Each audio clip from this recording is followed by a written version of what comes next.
الحمد لله.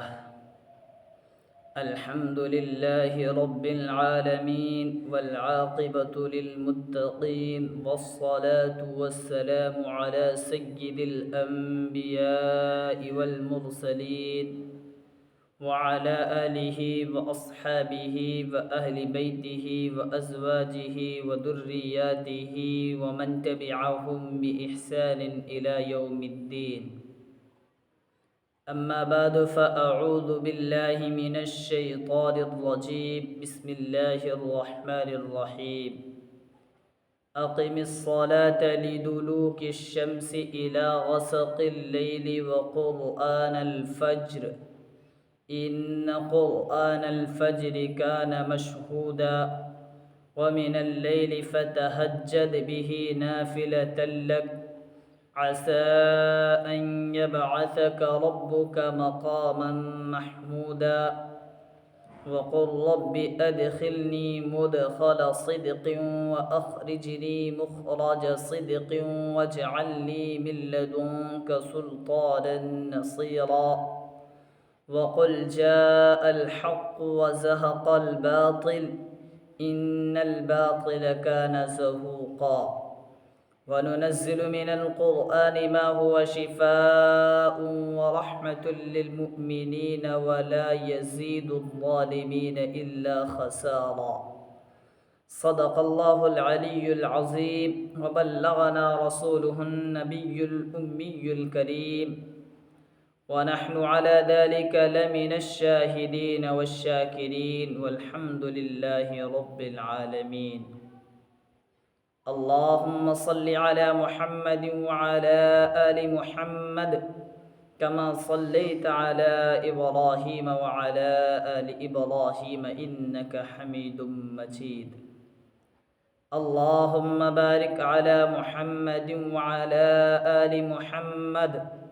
كما باركت على إبراهيم وعلى آل إبراهيم إنك حميد مجيد. محترم و مکرم ناظرین کرام و حضرات سامعین عظام، گزشتہ کل ہم نے اور آپ نے یہ تفسیر پڑھا تھا، سنا تھا اور سمجھا تھا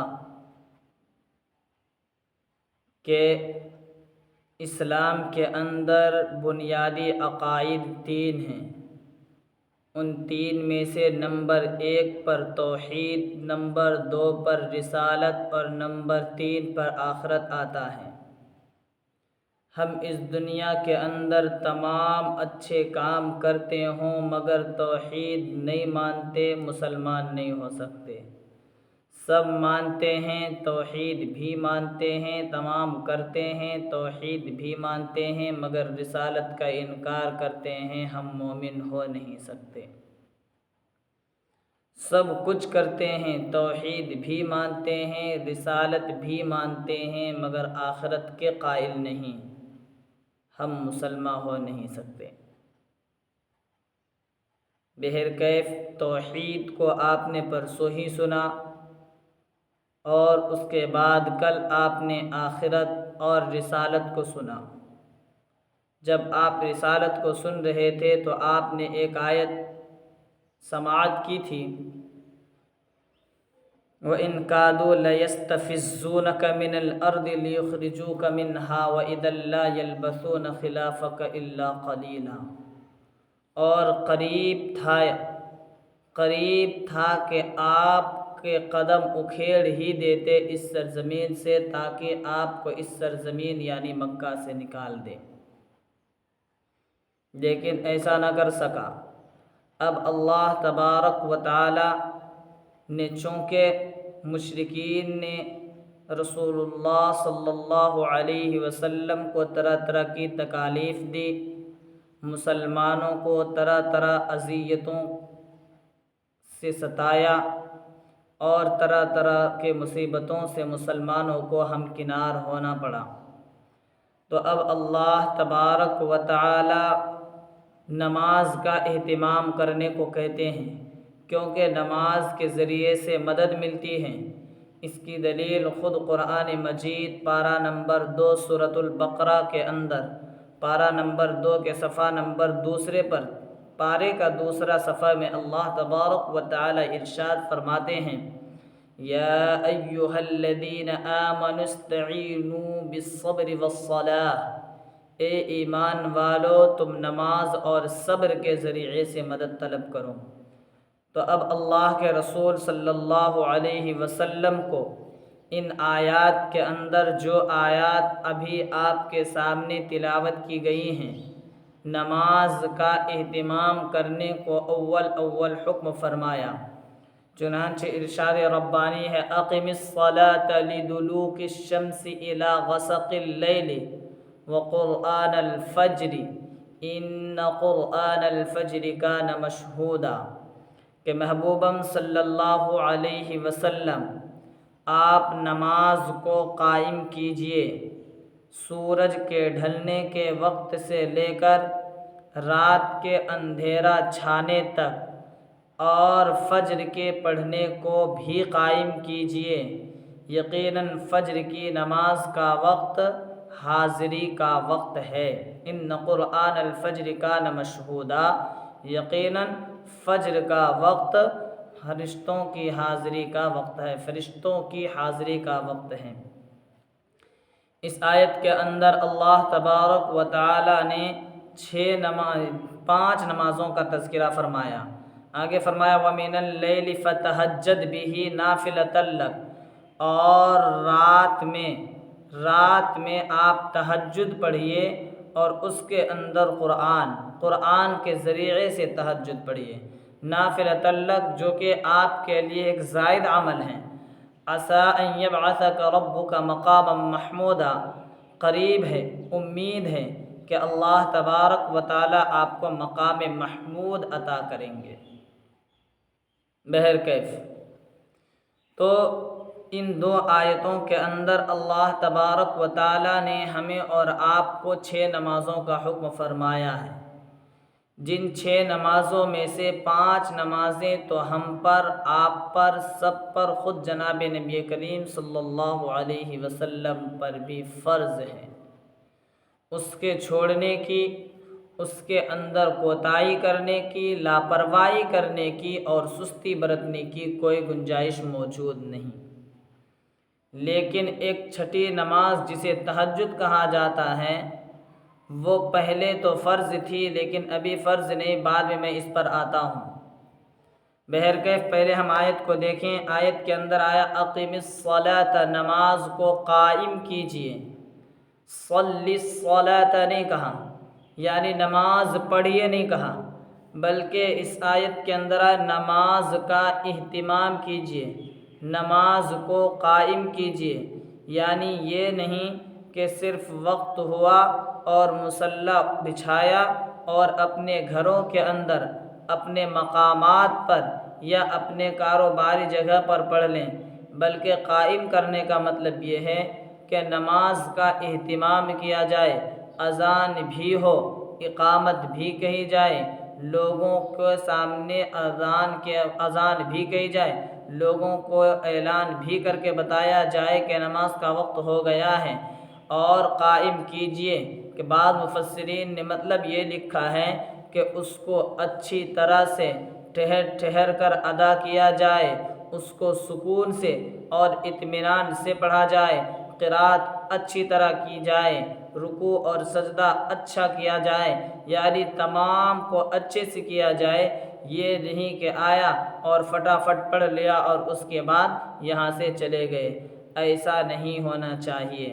بہرکیف جب آپ نے اس چیز کو سمجھ لیا تو اہتمام کرو۔ اب اس کے اندر لِدُلُوکِ الشَّمْسِ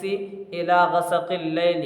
سورج کے ڈھلنے سے رات کے اندھیرا چھانے تک پڑھو، قائم کیجئے۔ اس کے اندر 4 نمازوں کا تذکرہ ہے۔ دلک یدلک، دلکن و دلکن کا معنی آتا ہے ڈھلنا۔ اس میں اس کی 2 روایت آئی ہیں، 2 تفسیر آئی ہیں۔ بعض مفسرین کہتے ہیں کہ اس سے مراد غروب شمس ہے، اور بعض مفسرین کہتے ہیں اس سے مراد غروب آفتاب ہے۔ اور حضرت مولانا مفتی سعید احمد پالنپوری نور اللہ مرقدہ اپنی کتاب تفسیر ہدایت القرآن کے اندر فرماتے ہیں کہ بھلائی اسی میں ہے اور بہتر یہ ہے کہ دلوک شمس سے زوال شمس کو لیا جائے، زوال شمس مراد لیا جائے، نہ کہ غروب شمس مراد لیا جائے۔ تو یعنی جب یہ ہوگا تو اس کے اندر جو ہے دلوک شمسی کے اندر دو نمازیں آتی ہیں، ایک ظہر اور دوسرا عصر۔ جب سورج ڈھلنے لگے، ظہر کا وقت شروع ہو جاتا ہے، پھر ہر چیز کا سایہ ایک مثل یا دو مثل ہو جائے تو عصر کا وقت شروع ہو جاتا ہے۔ پھر الی غسق اللیل،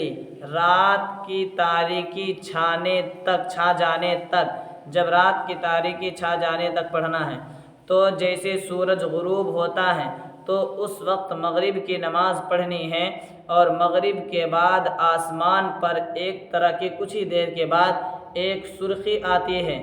جس کے متعلق بعض ائمہ کہتے ہیں کہ اب جو ہے مغرب کا وقت ختم ہو چکا ہے اور عشاء کا وقت شروع ہو چکا ہے، جبکہ حضرت امام اعظم ابو حنیفہ علیہ الرحمہ فرماتے ہیں کہ نہ ابھی عشاء کا وقت شروع نہیں ہوا، بلکہ یہ سرخی آئی ہے، سرخی چلی جائے گی، اس کے بعد سفیدی آئے گی، جنہیں شفق ابیض کہا جاتا ہے۔ جب شفق ابیض آ جائے گا تو مغرب کی نماز کا وقت ختم اور عشاء کی نماز کا وقت شروع ہو جائے گا۔ کل ملا کر کے ان چار نمازوں کا تذکرہ کیا لدلوک الشمس الی غسق اللیل تک میں۔ اب پانچویں نماز وقرآن الفجر، اور فجر کی قرات کو قائم کیجیے۔ یہاں جز بول کر کل مراد لیا ہے، یعنی یہی نہیں کہ صرف قرات کرنا ہے فجر کے وقت میں، بلکہ فجر کے وقت میں نماز پوری کی پوری نماز مراد ہے، یعنی اس میں قیام بھی کرنا ہے، قرات بھی کرنا ہے، رکوع بھی کرنا ہے، سجدہ بھی کرنا ہے، اور قعدہ وغیرہ بھی ادا کرنا ہے، تسبیحات وغیرہ کو بھی بجا لانا ہے۔ صرف قرات مطلب نہیں ہے، لیکن یہاں جو کہا وقرآن الفجر، اور فجر کے پڑھنے کو، فجر کی قرات کو قائم کیجیے کا مطلب یہ ہے چونکہ فجر کا نماز اہمیت کا حامل ہے، اور چونکہ فجر کی نماز میں فرشتوں کی حاضری کا وقت ہے، اس لیے اس میں قرات لمبی کی جائے، کیونکہ یہ ڈیوٹی بدلنے کی ہے۔ اس وقت دن اور رات کے فرشتوں کی ملاقات ہوتی ہے۔ غالباً حضرت ابو ہریرہ رضی اللہ تعالی عنہ راوی ہیں کہ اللہ کے رسول صلی اللہ علیہ وسلم نے ارشاد فرمایا، عصر اور فجر کے وقت میں فرشتے ایک دوسرے سے ملتے ہیں، یعنی جو فرشتے فجر سے لے کر عصر تک ڈیوٹی دے رہے ہوتے ہیں اور جو فرشتے عصر سے لے کر فجر تک ڈیوٹی دے رہے ہوتے ہیں، ان دونوں کی آپس میں ملاقات ہوتی ہے، اسی لیے قرآن پڑھ۔ اب یہاں یہ جو کہا اس لیے کہا تاکہ قرات لمبی کی جائے فجر کے نماز میں، اور نمازوں کے مقابلے میں فجر کی نماز میں قرات لمبی کی جائے گی، اسی لیے وقرآن الفجر کہا، اور فجر کی نماز کو الگ سے ذکر کیا، جبکہ ظہر، عصر، مغرب، عشاء ان چاروں کو ایک ساتھ بیان کیا، اس لیے کہ فجر کی نماز پڑھنا زیادہ اہمیت کا حامل ہے، زیادہ ثواب ہے، اور اپنی ویلیو اور اپنی حیثیت اور اپنا مقام و مرتبہ اور رتبہ فجر کی نماز زیادہ رکھتی ہے۔ اس وجہ سے اس کو الگ سے بیان کیا، کیونکہ آدمی پر نیند کا غلبہ ہوتا ہے اور بہت زیادہ اسے نیند آتی ہے۔ آدمی کو نیند قربان کر کے فجر کی نماز کے لیے کھڑا ہونا ہوتا ہے، اسی لیے ان چار نمازوں سے ہٹ کر خصوصیت کے ساتھ الگ سے فجر کی نماز کا تذکرہ فرمایا۔ اور یہ جو کہا ان قرآن الفجر کان مشہودا، فجر کی نماز میں جو لمبی قرات کی جائے گی، اس کی ایک وجہ یہ لکھی ہے چونکہ فرشتے جب ہم فجر کی نماز پڑھتے ہیں اور اس کے اندر قرات کرتے ہیں تو فرشتے اسے کان لگا کر غور سے سنتے ہیں، کیونکہ جیسے ہمارے اور آپ کی غذا تو چاول، روٹی، پھل، فروٹ اور اناج و غلات وغیرہ ہیں، لیکن فرشتوں کی جو غذا ہے، جو فرشتوں کی خوراک ہے، وہ تسبیح و تحمید اور تہلیل ہے، اور اللہ کی پاکی بیان کرنا وغیرہ، اور قرآن وغیرہ کی تلاوت وغیرہ جو ہیں، یہ فرشتوں کی خوراک ہے۔ اسی لیے نماز فجر کے اندر اور نمازوں کے مقابلے میں قرات لمبی کرنی چاہیے۔ یہاں تک بات پوری ہو گئی۔ پھر آگے فرمایا وَمِنَ اللَّيْلِ فَتَهَجَّدْ بِهِ نَافِلَةً لَكَ، اور رات کو آپ تہجد پڑھیے قرآن کے ذریعے۔ یہاں جو کہا قرآن کے ذریعے پڑھنے کا مطلب یہ ہے، حضرت مولانا مفتی سعید صاحب پالنپوری نور اللہ مرقدہ اپنی کتاب تفسیر ہدایت القرآن کے اندر کہتے ہیں کہ تہجد کی نماز مشروع ہی اس لیے ہوئی ہے کہ اس میں قرآن پڑھا جائے، یہ نہیں کہ جھٹ پٹ کچھ رکعتیں پڑھی، قرآن کی فٹافٹ آیتیں پڑھیں اور فجر کی نماز اور تہجد کی نماز ہم نے ادا کر لی۔ اس طرح تہجد کا حق ادا نہیں ہوتا۔ تہجد میں زیادہ سے زیادہ اور لمبی صورتیں پڑھنی چاہیے۔ روایات کے اندر آتا ہے اللہ کے رسول صلی اللہ علیہ وسلم تہجد کے اندر سورہ آل عمران، سورہ نساء، سورہ مائدہ یا پھر سورہ انعام پڑھا کرتے تھے۔ اور ایک روایت میں آتا ہے جس شخص نے تہجد کی نماز میں 10 آیتوں کی تلاوت کی وہ غافلین میں شمار نہیں ہوگا، اور جس شخص نے تہجد کی نماز میں 100 آیتوں کی تلاوت کی وہ قانتین یعنی فرما بردار میں شمار ہوگا، اور جس شخص نے 1000 آیتوں کی تہجد کی نماز میں تلاوت کی تو وہ شخص دولت مند میں شمار ہوگا۔ اسی لیے قرآن کے ذریعے سے تہجد پڑھیے، یعنی قرآن کریم کو جتنا زیادہ ہو سکے اتنا زیادہ تہجد میں پڑھنا ہے۔ نافلۃ لک، اور یہ تہجد کی نماز اے محبوبم صلی اللہ علیہ وسلم آپ کے لیے زائد ہے، آپ کے لیے زائد ہے۔ چلیے میں شروع میں میں کر رہا تھا کہ تہجد کی نماز پہلے ہم پر، آپ پر، سب پر فرض تھی، لیکن جب جناب نبی کریم صلی اللہ علیہ وسلم کو اللہ تبارک و تعالی نے سفر معراج اور اسراء کا کروایا، سفر معراج اور اسراء کا شرف بخشا، اور اللہ کے رسول صلی اللہ علیہ وسلم کو فرش بری سے جو اللہ تبارک و تعالی نے جو اللہ کے رسول صلی اللہ علیہ وسلم کو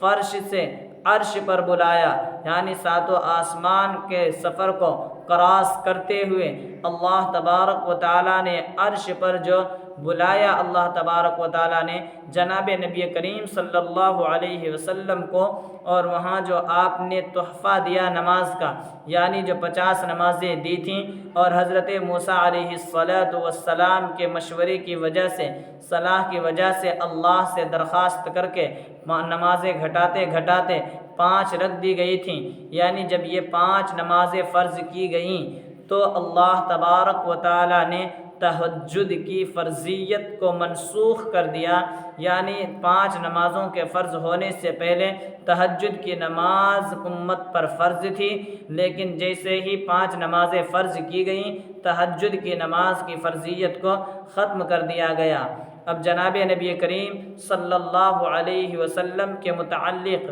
کئی بات آتے ہیں، آپ پر فرض رہی، باقی برقرار رہی، یا آپ پر بھی ختم کر دیا گیا؟ اس کے متعلق علماء کرام کے 2 آراء ہیں، 2 رائے ہے۔ بعض علماء تو کہتے ہیں جیسے کہ حضرت مولانا خالد سیف اللہ رحمانی حفظہ اللہ، اللہ حضرت کا سایہ ہمارے سروں پر تا دیر دائم و قائم فرمائے، وہ اپنی کتاب آسان تفسیر کے اندر کہتے ہیں کہ عام امتوں سے تو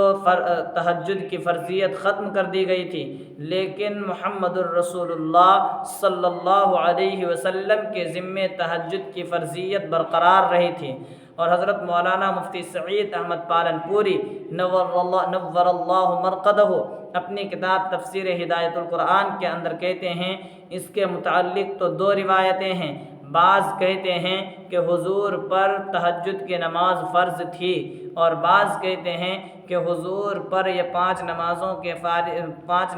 کے احکام نازل ہونے کے بعد، حکم نازل ہونے کے بعد بھی حضور صلی اللہ علیہ وسلم پر فرض تھی، اور بعض کہتے ہیں کہ فرض نہیں تھی۔ مفتی سعید صاحب پالن پوری رحمۃ اللہ علیہ ان دونوں قول کو بیان کرنے کے بعد یہ کہتے ہیں راجح قول یہ ہے کہ اللہ کے رسول صلی اللہ علیہ وسلم پر بھی فرض نہیں تھی، اور وہ دلیل دیتے کیوں؟ اس لیے کہ اللہ کے رسول صلی اللہ علیہ وسلم اگرچہ اس کو مواظبت کے ساتھ اور پابندی کے ساتھ پڑھا کرتے تھے، لیکن کبھی آپ سے اگر رہ جاتی تو اس کو طلوع شمس کے بعد 12 رکعتیں اللہ کے رسول صلی اللہ علیہ وسلم پڑھ لیا کرتے تھے۔ اب یہ تہجد کی رکعات کتنی ہیں؟ تو تہجد کی رکعات تو تہجد کی رکعات کے متعلق ایک روایت میں آتا ہے، امی عائشہ صدیقہ رضی اللہ تعالی عنہا کہتی ہیں کہ اللہ کے رسول صلی اللہ علیہ وسلم نے کبھی بھی 11 رکعات سے زیادہ نہیں پڑھی۔ اس روایت سے پتہ چلتا ہے تہجد کے حنفیہ اس کو اس طرح سے اس کی شرح کرتے ہیں، اس کی تشریح کرتے ہیں کہ ان 11 میں سے 8 تہجد کی نماز تھی اور 3 رکعت وتر کی نماز تھی۔ تو بہرکیف یہ روایت ہے۔ بعض روایت میں یہ بھی آیا ہے کہ اللہ کے رسول 7 رکعتیں پڑھتے تھے، بعض روایت میں آیا ہے کہ اللہ کے رسول 9 رکعتیں پڑھتے تھے، بعض روایت میں آیا ہے کہ اللہ کے رسول صلی اللہ علیہ وسلم جو ہیں 7 رکعتیں پڑھتے تھے۔ جس طرح اگر 7 پڑھتے ہیں تو 7 میں سے 4 تہجد کی، 9 پڑھتے ہیں تو 9 میں سے 6 تہجد کی، 11 پڑھتے ہیں تو 11 میں سے جو ہے 11 میں سے 8 تہجد کی۔ بعض روایت میں یہ بھی آیا ہے کہ اللہ کے رسول 13 رکعت پڑھتے تھے، تو اس صورت میں 3 رکعتیں وتر کی اور 10 رکعتیں جو ہے اللہ کے رسول صلی اللہ علیہ وسلم تہجد کی پڑھتے تھے۔ لیکن زیادہ تر جو اللہ کے رسول صلی اللہ علیہ وسلم کا عمل تھا وہ 11 رکعت پر تھا، جس کی تشریح ہم حنفیہ یوں کرتے ہیں کہ 8 رکعتیں تہجد کی اور 3 رکعتیں وتر کی۔ اس سے پتہ چلا اللہ کے رسول صلی اللہ علیہ وسلم کے عمل سے پتہ چلتا ہے جس شخص کو یہ یقین ہو کہ ہم رات کے آخر حصے میں یا رات کے کسی حصے میں بیدار ہو کر اٹھ جائیں گے ہر حال میں اور شیطان کے بہکاوے میں نہیں آئیں گے، تو اس شخص کو چاہیے کہ عشاء کے بعد جو وتر پڑھتے ہیں 3 رکعت اس کو اس وقت نہ پڑھے، بلکہ وہ جو ہے اس نماز کو تہجد کی رکعتوں کے ساتھ ملا کر ہی پڑھے، یہ افضل ہے اس کے لیے۔ لیکن اگر اس کے لیے یقین نہ ہو تو کہتا ہے کہ اس وقت کہتے ہیں کہ اس شخص کو چاہیے کہ تہجد کی نماز وہ اسی وقت تہجد کی نماز کا انتظار نہ کرے وتر کے لیے، بلکہ وہ اسی وقت پڑھ لے۔ ابھی شیطان آپ کو پھسلائے گا، بھائی دیکھو اور جو ابھی کیا پڑھنے کی ضرورت ہے، ابھی رہنے دو، بعد میں جب تہجد میں اٹھیں گے تو پڑھ لیں گے، اور نفس امارہ بھی جو ہے اس کی بات کو مان لیتا ہے اور اس کا ساتھی بن جاتا ہے، اور پھر جب سوتا ہے تو وہ اٹھتا نہیں ہے۔ اس لیے جس کو پکا یقین ہو کہ ہماری آنکھ کھل ہی جائے گی اور ہمارا دل چاہ ہی لے گا، تو وتر کی نماز کو تہجد کے ساتھ ملا کر پڑھنے کے لیے باقی رکھے، اور جس کو یقین نہ ہو تو اسے چاہیے کہ عشاء کی نماز کے بعد اس کے ساتھ ساتھ جو ہے نا اسی وقت نماز وتر وہ ادا کر لیں۔ اب اتنا ہو جانے کے بعد عسیٰ ان یبعثک ربک مقاما محمودا، اس کا مطلب یہ ہے کہ اگر آپ تہجد پڑھیں گے، تہجد کی پابندی کریں گے، تو اللہ تبارک و تعالیٰ کہتے ہیں کہ ان قریب اللہ قریب ہے، امید ہے کہ اللہ تبارک و تعالیٰ آپ کو مقام محمود عطا کریں گے، آپ کو مقام محمود کے پاس بھیجیں گے یا آپ کو عطا کریں گے۔ یہ کس محمود کے اصل معنی تو تعریف کیا ہوا شخص ہیں، چونکہ جب میدان حشر میں لوگ جمع ہوں گے اور حساب و کتاب لینے میں دیری ہوگی اور لوگ ہولناکی میں بڑے ہوئے ہوں گے، لوگ ہیبت میں ہوں گے، خوف زدہ ہوں گے اور یہ سوچیں گے کسی بھی طرح سفارش کی جائے اور جلدی سے حساب و کتاب شروع کروائی جائے، اور اس وقت کسی نبی سے کہا جائے گا تو روایات کے اندر آتا ہے حضرت آدم علیہ السلام بھی منع کر دیں گے، حضرت نوح علیہ السلام بھی منع کر دیں گے، حضرت ابراہیم علیہ السلام بھی منع کر دیں گے، حضرت موسیٰ علیہ السلام بھی منع کر دیں گے، اور اسی طرح سے حضرت عیسیٰ علیہ السلام بھی منع کر دیں گے۔ لیکن جناب نبی کریم صلی اللہ علیہ وسلم سفارش کریں گے، وہاں آپ کی ایک طرح سے تعریف کی جائے گی۔ اس لیے کہا کہ اگر آپ یہ کرتے ہیں، اور ویسے کرتے ہی ہیں، اور یہ باتیں ہمارا عقیدہ ہے کہ آپ کو یہ عطا کیا جائے گا، تو وہاں مقام محمود عطا کیا جائے گا۔ آپ سفارش کریں گے، آپ کی سفارش قبول کی جائے گی۔ یہاں تک تو بات پوری ہو گئی۔ پھر آگے اللہ تبارک و تعالیٰ نے فرمایا دعا کرتے رہیو۔ پہلے تو نماز کا ذکر آیا، اب نماز کے بعد اب دعا کا ذکر کرتے ہیں۔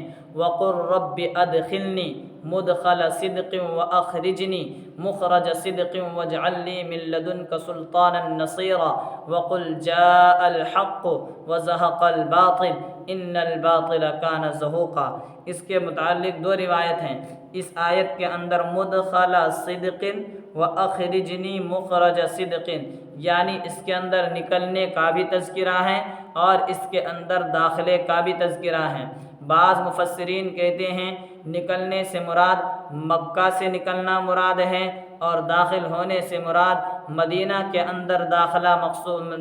مدینہ کے اندر داخلہ ہونا مراد ہے۔ بعض مفسرین کہتے ہیں نہیں، ایسا نہیں ہے، بلکہ نکلنا بھی مکہ سے ہوگا اور داخل ہونا بھی مکہ سے ہوگا۔ وہ اس طرح کہ آج اللہ کہہ رہے ہیں کہ آپ اللہ سے دعا کیجئے کہ اے اللہ،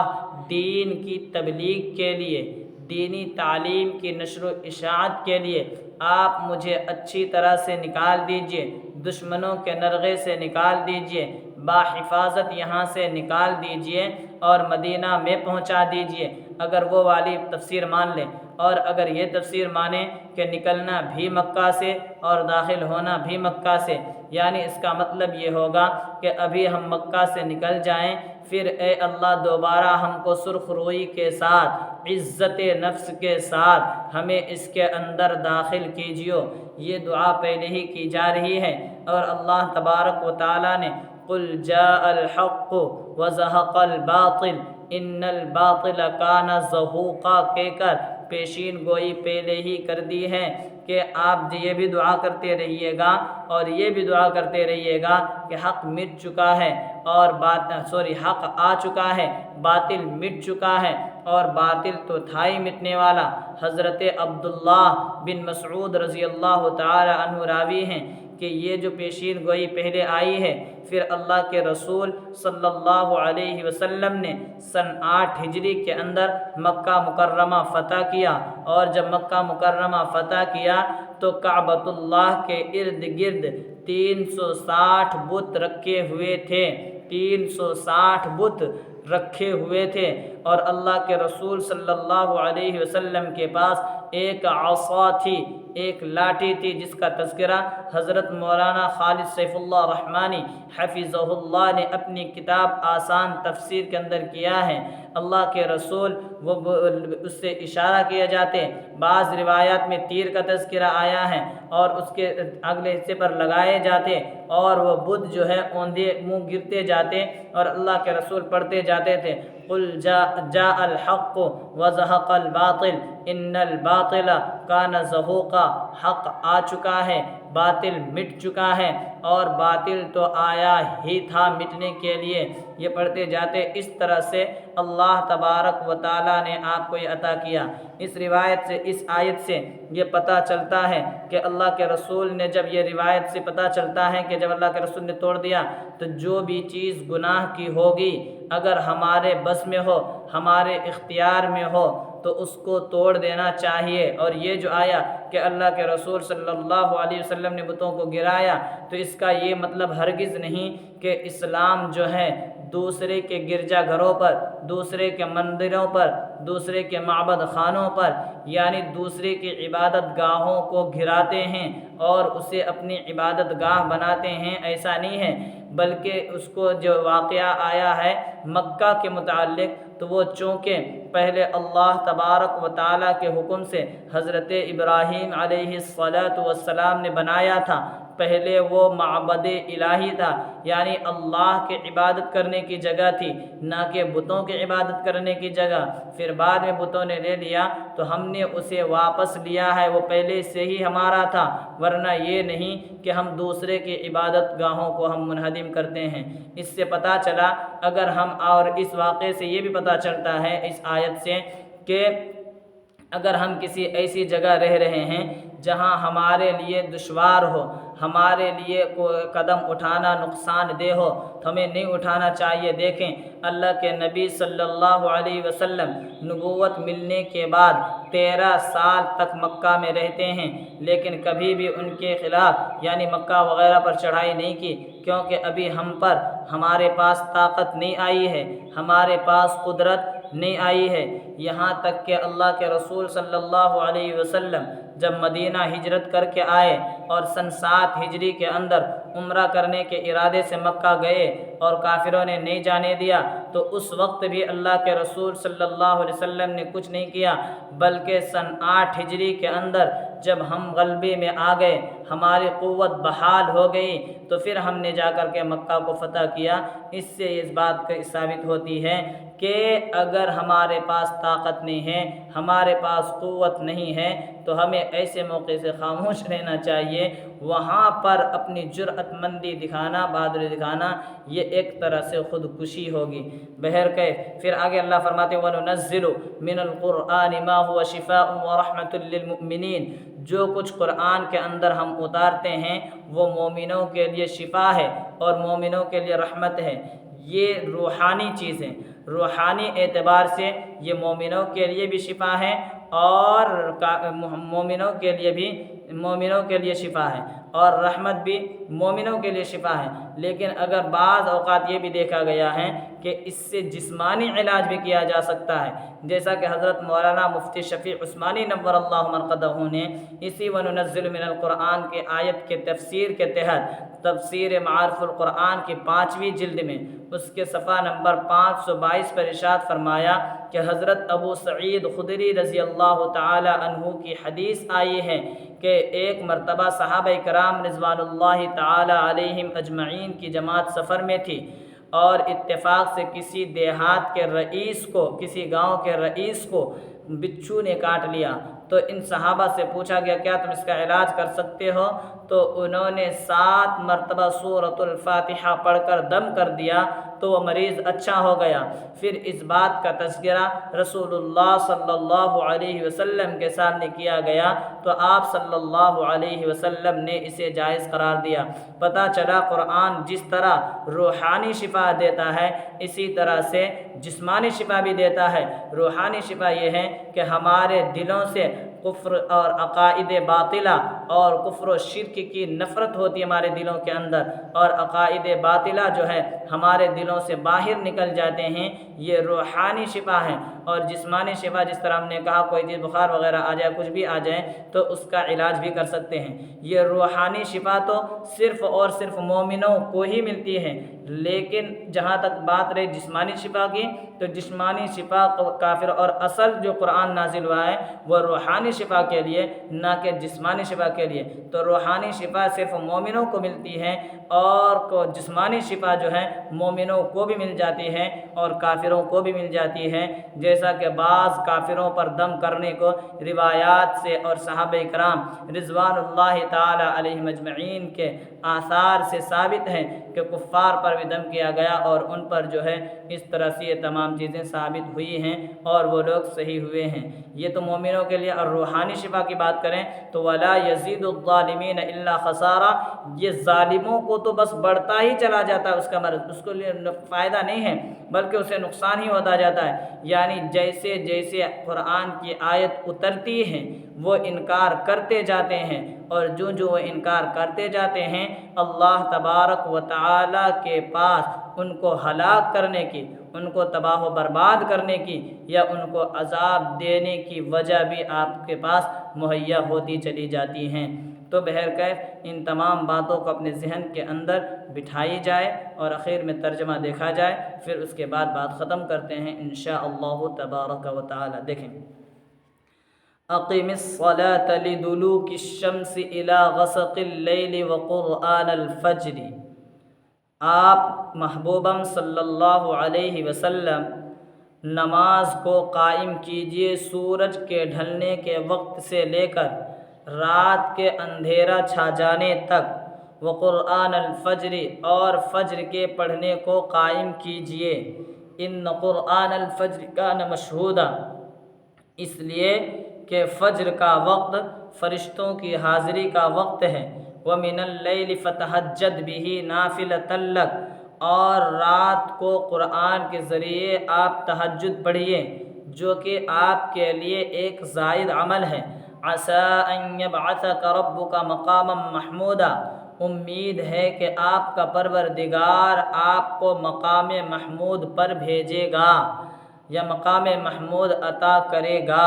وَقُلْ رَبِّ أَدْخِلْنِي، اور اے محبوبم صلی اللہ علیہ وسلم آپ کہیے یعنی دعا کیجیے، رب ادخلنی مدخل صدق، کہ اے میرے پروردگار مجھے داخل فرما،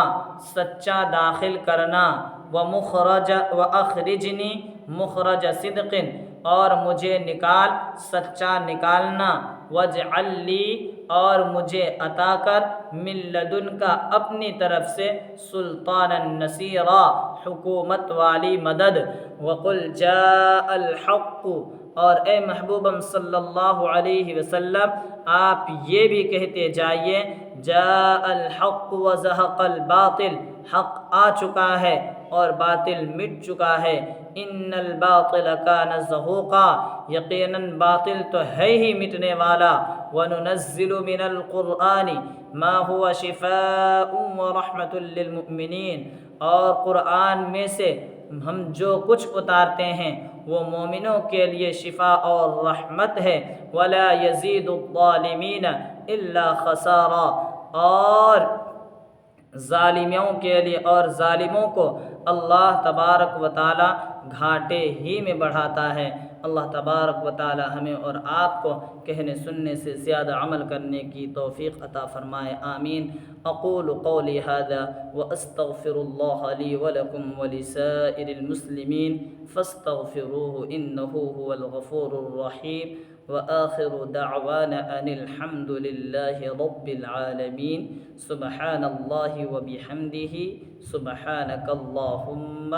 وبحمدک، ونشہد ان لا الہ الا انت، ونستغفرک ونتوب الیک۔ سبحان ربک رب العزۃ عما یصفون، وسلام علی المرسلین، والحمد للہ رب العالمین۔